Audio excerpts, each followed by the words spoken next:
লোকটার সেই লেভেলের কনফিডেন্স আছে, নিজের প্রতি আছে, তার ফ্যান্সদের প্রতি আছে, এবং ফ্যান্সরাও সেই লোকটার ওপর সেই আস্থাই রাখে।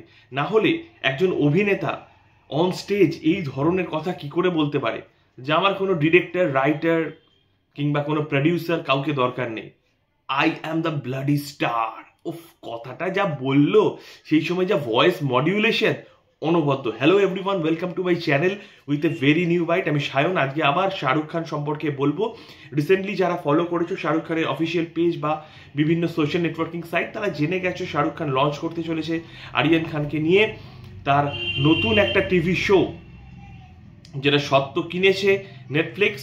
এবং এইখানে যেভাবে শাহরুখকে একটার পর একটা শট দেওয়া হচ্ছে এবং ক্যামেরার পেছন থেকে বলছে one take more, one take more, লাস্টে শাহরুখ তিতি বিরক্ত হয়ে একটা কথাই বলে যে মানে ইয়ে তেরা বাপ কা রাজ হ্যায় ক্যা। তখন ক্যামেরার থেকে ফোকাসটা নড়ে গিয়ে আরিয়ান হেসে বলে হ্যাঁ। মানে এইখানে কোথাও গিয়ে বললো যে হ্যাঁ তোর, মানে আরিয়ান গর্ব করে বলছে যে হ্যাঁ দেখ ভাই আমার বাবারই রাজ।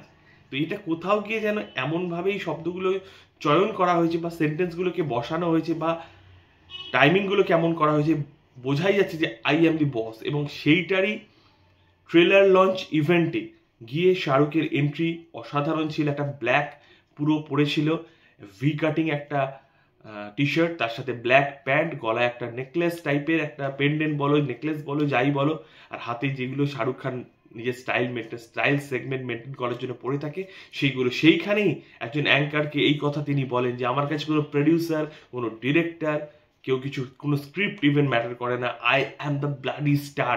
এই ব্লাডি স্টার কথাটা বলার সময় শাহরুখের ভয়েস মডিউলেশনটা ঠিক যেমনটা জিন্দা হাতে আমরা পেয়েছিলাম কিংবা জওয়ানে মে কন হু ওই জায়গাটা পেয়েছিলাম, সেরকমই একটা ভয়েস মডিউলেশন। এবং আরিয়ানের এই টিভি শোয়ের নামকরণ করা হয়েছে দি ব্যাডস অফ বলিউড। অর্থাৎ এমনভাবে লেখাটা দেখিয়েছে, ব্যাডস লেখাটা, এটাকে আমরা কিন্তু BADASS, এটাও কিন্তু দেখে মনে হচ্ছে ডট দিয়ে দিয়ে লেখা।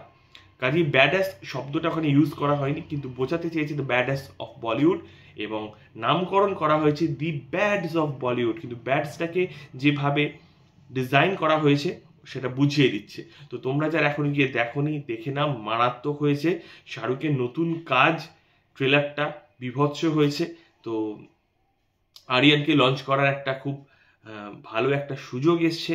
তো নেটফ্লিক্সের তরফে আমি জানি না কত প্রডিউস করেছে নেটফ্লিক্স বা রেড চিলিজ এর তরফ থেকে নেটফ্লিক্স কত টাকায় কিনেছে, কিন্তু এটা যদি খুব সাকসেস হয়, ক্যামেরার পিছনে বিহাইন্ড দ্য লেন্স আরিয়ানের কিন্তু একটা মানে একদম দারুণ একটা ভবিষ্যৎ অপেক্ষা করে আছে। তো তোমাদের কেমন লাগলো আমার ভিডিও অবশ্যই জানিও। ততক্ষণ আমার সাথে থেকো, যতক্ষণ নেক্সট ভিডিও আসছে। Take care and goodbye, thank you.